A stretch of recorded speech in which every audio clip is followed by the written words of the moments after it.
Bom dia, moçada! Tudo bem com vocês? Aqui quem vos fala é o professor Eugênio Bastos, canal Geogênio, a serviço dos alunos que gostam de estudar e passar em concursos. Moçada, vamos fortalecer o canal, vamos dar aquele like, vamos se inscrever no canal, vamos compartilhar o vídeo e ajudar o professor Eugênio Bastos a democratizar o ensino da geografia. Moçada, no nosso encontro de hoje, iremos estudar a parte 1 do Complexo Regional da Amazônia. Tema este que cai na prova do Colégio Naval, também aparece de vez em quando na prova da SpaceX e ainda em vestibulares. Vamos começar analisando os aspectos físicos da Amazônia. Eu chamo a atenção de vocês porque eu estou começando a aula falando sobre o relevo. E aqui nós temos a região norte. Vocês não podem confundir a região norte com a Amazônia, uma vez que a Amazônia ultrapassa os limites da região norte, ocupando boa parte do Mato Grosso, a parte ocidental do Maranhão, e lembrando que uma parte do Tocantins fica fora da Amazônia, dentro daquele conceito ou regionalização do Pedro Pinchas, em que divide o território brasileiro em 3 regiões geoeconômicas, também conhecidas como complexos regionais. Pegando esse mapinha aqui da região norte, é possível perceber que a maior parte do relevo da região é constituído por depressões, em segundo lugar, planaltos. As depressões estão aqui representadas pela tonalidade amarela, pintadinha de laranja, os planaltos pela tonalidade laranja, e as planícies representam um percentual muito pequeno do relevo da Amazônia. Antigamente, acreditava-se que boa parte da Amazônia possuía um relevo de planície. Todavia, na medida em que os estudos avançaram sobre a região e houve a nova classificação do relevo proposta pelo professor Jurandir Rossi, entendeu-se que o relevo da região, na verdade, é constituído predominantemente por depressões e planaltos. E é aqui na Amazônia que se encontra o ponto mais elevado do relevo brasileiro, que é o Pico da Neblina, com 2.994 metros de altitude.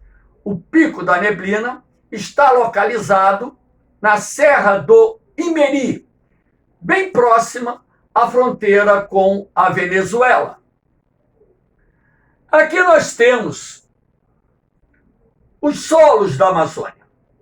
Essa imagem tem por objetivo mostrar a vocês a Serra Pilheira, que na verdade é constituída por restos de plantas, como folhas, galhos, gravetos, enfim, que recobrem os solos de boa parte da Amazônia.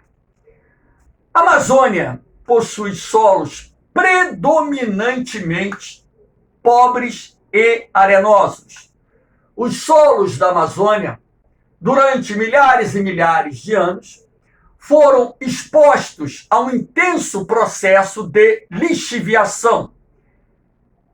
A lixiviação nada mais é do que a ação da água da chuva, que por escoamento superficial vai removendo os componentes minerais do solo. E com o passar dos anos, esses solos foram passando por um processo de empobrecimento. Então, apesar da região possuir a mais exuberante floresta do planeta, em boa parte da Amazônia, na verdade, os solos são pobres. A floresta, ela se alimenta de si mesma, uma vez que a matéria orgânica morta, em ambiente quente e úmido, se decompõe muito rapidamente. A reciclagem dos nutrientes garante, portanto, a alimentação das plantas que compõem a floresta amazônica, ok? Em algumas áreas da Amazônia você encontra manchas de terra roxa, solos de origem vulcânica. E também nas várzeas dos rios amazônicos você vai ter solos de boa qualidade, uma vez que nos períodos de cheias desses rios, os mesmos depositam nas suas várzeas nutrientes, renovando anualmente os solos de várzea, mantendo-os férteis e, sendo assim, podendo ser aproveitados na época da vazante para o cultivo de lavouras temporárias. Aqui nós temos o clima. Na Amazônia, o clima dominante é o equatorial quente e úmido. A região amazônica faz calor o ano todo. Lá não há estações do ano. É como se fosse verão 365 dias do ano. Isso se deve à localização latitudinal da região, uma vez que a linha do Equador corta os estados do Amapá, Pará, Roraima e Amazonas. E a zona equatorial do planeta é aquela mais aquecida pelos raios solares. Sendo assim, a região amazônica ela é dominada pelo clima equatorial, que traz como principais características apresentar temperaturas médias mensais acima dos 24 graus e uma amplitude térmica anual baixa, que varia de 1 a 3 graus, ou seja, a diferença da temperatura média do mês mais quente para a temperatura média do mês menos quente varia de 1 a 3 graus. Sendo assim, aquela região é quente o ano todo. Mas também é muito úmida. Chove com relativa regularidade em boa parte da Amazônia. Inclusive, essas chuvas tão intensas que ocorrem na Amazônia são explicadas pela conjugação de 4 fatores combinados. A região está sob influência de 2 massas equatoriais. A MEC, a massa equatorial continental, que tem como centro de origem o noroeste do Amazonas, ou Amazônia Ocidental. Essa massa, além de quente, ela é muito úmida.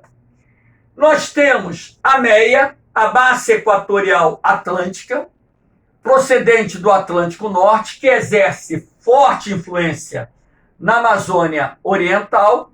E nós temos também a presença da ZECIT, a Zona de Convergência Intertropical, que é uma área onde se processa o encontro dos ventos alísios, que são ventos quentes e úmidos, que migram das imediações dos trópicos em direção à zona equatorial do planeta.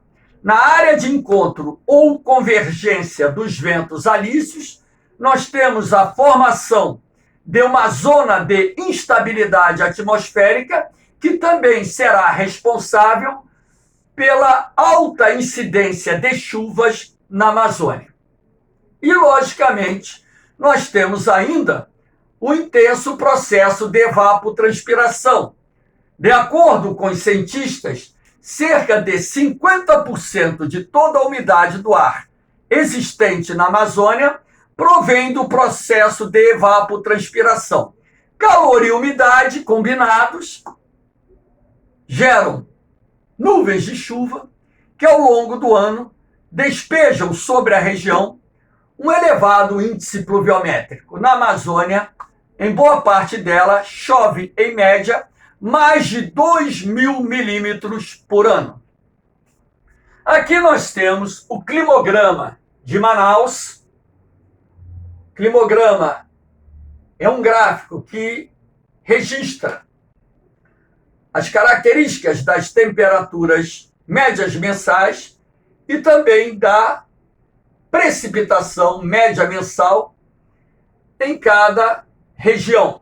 E aqui, no caso, nós temos o climograma de Manaus, onde podemos perceber que o período mais seco ocorre no meio do ano, pegando julho, agosto e setembro. São os 3 meses onde o índice pluviométrico fica abaixo de 60 milímetros. Porém, não podemos assim configurar como um período seco, e sim um período de estiagem. No restante do ano, nós temos um índice de chuvas bastante expressivo, principalmente nos meses de verão e início do outono. Aqui nós temos uma imagem de satélite, cuja ideia é mostrar a vocês a faixa de nuvens que se encontram nas imediações da linha do Equador, formando a ZECIT, a zona de convergência intertropical. Então, essa faixa de nuvens normalmente se posiciona aí no entorno da linha do Equador, na Amazônia, quase que o ano todo. Quando começa o verão lá no hemisfério norte, a ZECIT sobe para o norte da América do Sul. Todavia, quando começa a primavera aqui no hemisfério sul, a ZECIT vai voltando para a sua posição onde ela se encontra na maior parte do ano, ok? Aqui nós temos o fenômeno da friagem. O fenômeno da friagem resulta da penetração do ar frio pertencente à massa polar atlântica, que torna-se mais ativa no Brasil nos meses de outono e inverno, aproveitando a existência de um corredor constituído pela planície platina, que se encontra entre o Planalto Brasileiro e a Cordilheira dos Andes. O ar polar procedente do sul do continente, às vezes chega na porção sul-ocidental da Amazônia, causando a queda vertiginosa da temperatura. Esse fenômeno é conhecido como fenômeno da friagem. Durante alguns dias, as temperaturas ficarão bem baixas, bem fora dos padrões da região dominada pelo clima equatorial. A friagem é mais comum nos meses do outono e inverno. Pode até acontecer na primavera, mas o período mais comum, outono e inverno, estações em que a massa polar atlântica fica mais ativa no território brasileiro. Essa tonalidade azul e roxa representam o ar polar. Essa tonalidade avermelhada, temperaturas mais elevadas, o ar quente. Aqui nós temos a vegetação. A maior parte da Amazônia é coberta pela floresta amazônica, que é considerada a maior floresta tropical do planeta. A floresta amazônica, ela tem como principais características o fato de possuir plantas latifoliadas, aquelas plantas que apresentam folhas grandes, folhas largas, ser uma floresta do tipo perennifólia. Em qualquer época do ano que você sobrevoe a floresta amazônica, as copas das suas árvores estarão sempre cobertas de folhas. Daí o termo perennifólia ou sempre verde. É uma floresta higrófila ou ombrófila, higro, umidade, fila, amiga. Plantas higrófilas ou ombrófilas são aquelas adaptadas a ambientes com muita umidade. É uma floresta heterogênea, tendo o maior banco genético do planeta, ou seja, uma grande variedade de espécies. E é uma floresta densa, fechada, característica típica de uma vegetação que se desenvolveu num ambiente dominado pelo clima equatorial quente e úmido. As árvores da floresta amazônica realizam o fototropismo, foto, luz, tropismo, disputa, razão pela qual podem medir mais de 50 metros. E as raízes dessas árvores são normalmente superficiais, uma vez que a camada do solo que concentra os nutrientes que são absorvidos pelas raízes das plantas que formam a floresta se concentra na superfície, sendo constituída por humus, matéria orgânica decomposta. Lembrando que os solos amazônicos são solos predominantemente pobres, do tipo lixiviados. A floresta amazônica, ela está dividida em 3 compartimentos. Eu aqui coloquei as imagens da Mata de Igapó. O índio a chama de Caa-Igapó. Caa, mata, Igapó, inundada. É o trecho da floresta encontrada às margens dos rios e lagoas da Amazônia, onde sobressai nessa imagem a Vitória régia, que é uma planta aquática que dá aquela flor na superfície. A Mata de Igapó, ela não tem um aproveitamento econômico muito grande. E as árvores aqui não crescem tanto. O compartimento intermediário é constituído pela mata de várzea. Lembrando que as várzeas são regiões periodicamente inundadas pelas cheias dos rios amazônicos. Aqui as árvores podem medir 25, 30 metros. É onde você vai encontrar o cacaueiro, a seringueira, o caúcho, a sumaúma e outras espécies de grande valor econômico. E aqui você tem a imagem da mata de terra firme, que o índio chama de Caa-ET. Caa, mata, ET firme. É o trecho da floresta que se desenvolve nas áreas que se encontram acima dos limites das cheias dos rios amazônicos. É nesse ponto que você tem o trecho de maior valor econômico da floresta e espécies muito valorizadas, como a castanheira do Brasil, que além de fornecer a castanha do Pará, tem uma madeira muito cobiçada pelos madeireiros, o mogno, que também é uma madeira nobre, a jarina, a andiroba, o angelim, o paricá e tantas outras espécies de árvores muito cobiçadas por madeireiros. É a mata de terra firme, o ponto que sofreu o maior impacto com o desmatamento na Amazônia. Aqui nós temos o arco do desmatamento, que é a área da floresta amazônica mais impactada pelo avanço das fronteiras agrícolas, que, na verdade, constitui a principal causa da destruição da floresta amazônica.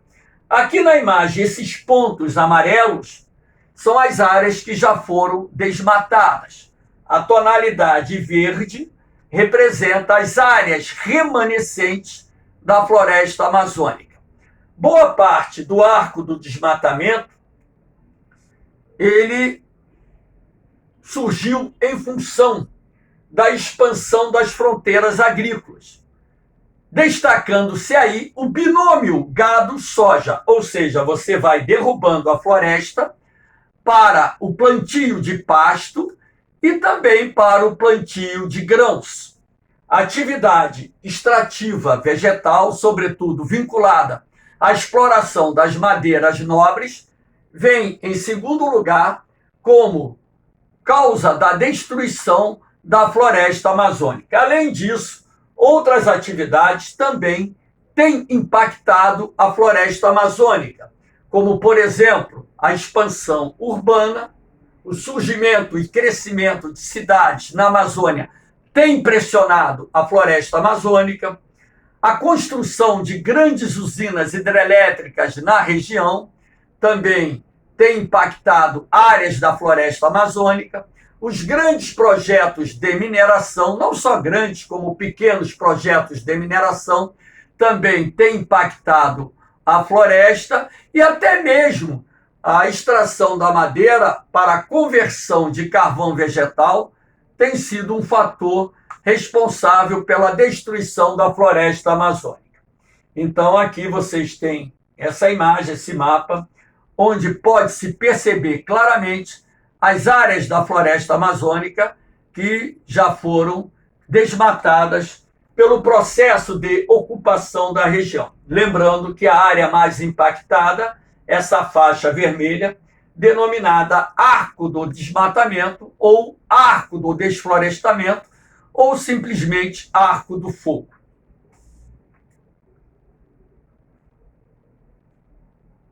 Antes de nós falarmos em si da hidrografia, lembrando que a destruição da floresta amazônica ela traz várias consequências.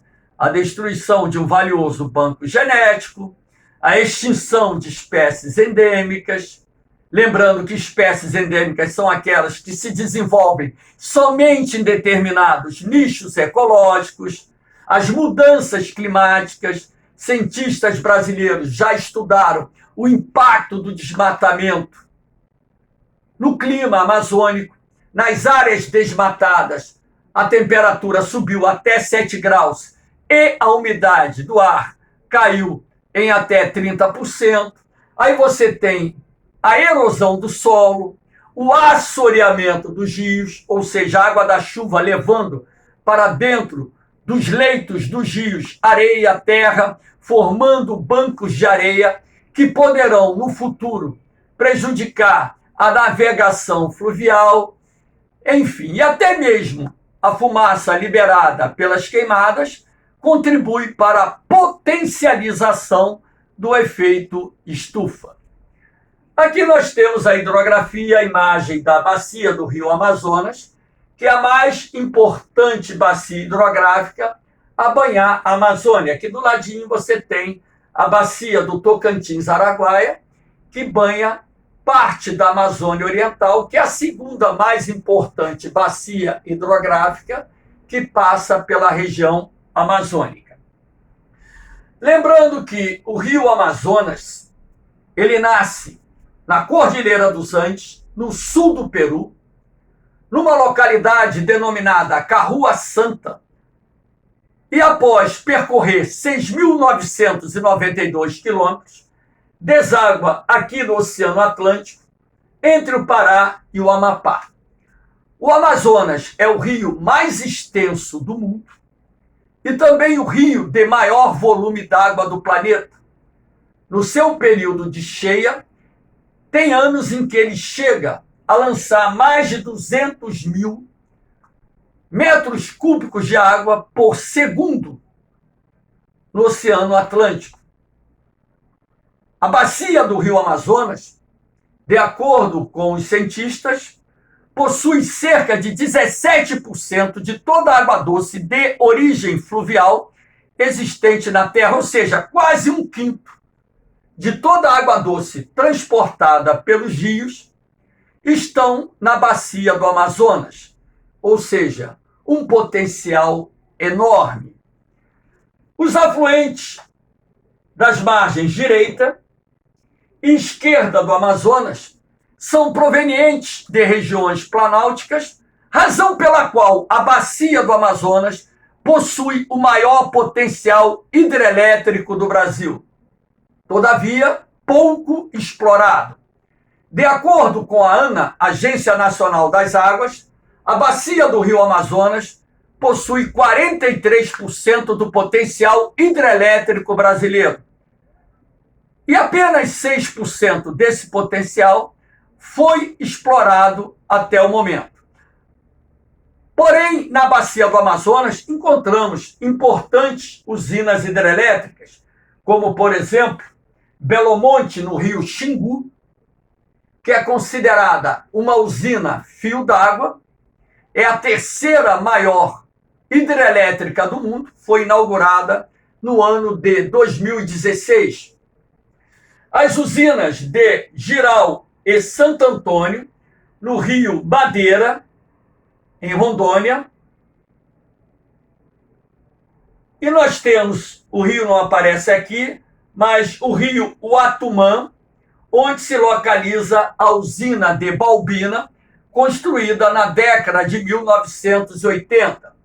Nós temos a usina de São Félix, no Rio São Félix, a usina de Cachoeira Portela, no Rio Trombetas, entre outras usinas que já foram construídas na região amazônica.